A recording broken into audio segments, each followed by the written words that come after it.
राजकीय परिवार एकत्र येऊ न देण्यासाठी कोण काम करते का असं? ते आज नाही, नंतर आम्ही कधी सांगू. मात्र साम टीव्हीचे प्रतिनिधी रोहिदास गाडगे यांनी रोहित पवारांशी आज बातचीत केली. त्यावेळी रोहित पवार यांनी एक सूचक विधान केलंय. पवार कुटुंब एकत्र येऊ नये यासाठी कुणी काम करतंय का असं विचारल्यानंतर रोहित पवारांनी आज नाही पण नंतर कधीतरी सांगू असं सांगितलंय. नाही, पण कौटुंबिक तुम्ही सगळे एक आहात, मात्र राजकारणात कुठेतरी जनतेची एक भावना आहे, ती भावना विचारात घेतली पाहिजे असं वाटत नाही का? आता शेवटी हा जो प्रश्न तुम्ही करत आहात याच्यामध्ये राजकीय भूमिका आली. राजकीय भूमिका आली आणि त्याच्यामध्ये ही भूमिका नाही तर हा निर्णय जो आहे तो वरिष्ठांनी घेतला जातो. आता आमचे वरिष्ठ कोण आहेत तर साहेब आहेत आणि त्यांचे वरिष्ठ कोण आहेत तर दादा आहेत.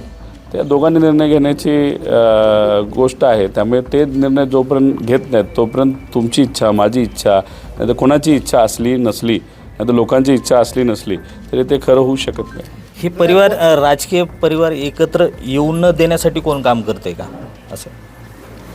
ते आज नाही, नंतर आम्ही कधी सांगू. मात्र आहे कोण?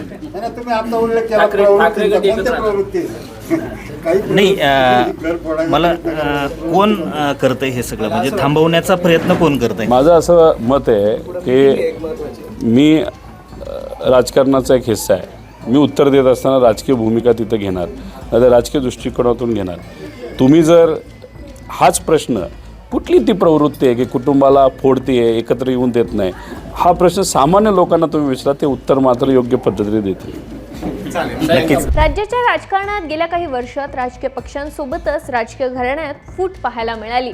काही वर्षांपूर्वी उद्धव ठाकरे आणि राज ठाकरे, त्यानंतर शिवसेनेचे 2 गट झाले आणि मग राष्ट्रवादी ही फुटली. परंतु राजकारणात कुणी कुणाचं शत्रू नाही आणि कुणी कुणाचं मित्र नाही असं म्हणतात. त्यामुळे कधीही काहीही घडू शकतं.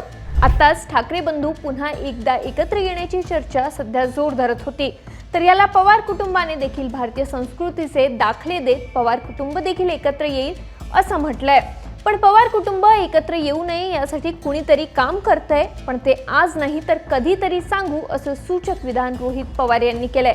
तुम्हाला काय वाटतं? पवार कुटुंब एकत्र न येण्यासाठी नेमकं कोण प्रयत्न करतंय? कोणाला पवारांच्या एकत्र येण्याने तोटा होईल? आम्हाला कमेंट करून सांगा आणि सरकारनं आम्हाला सबस्क्राईब करायला विसरू नका.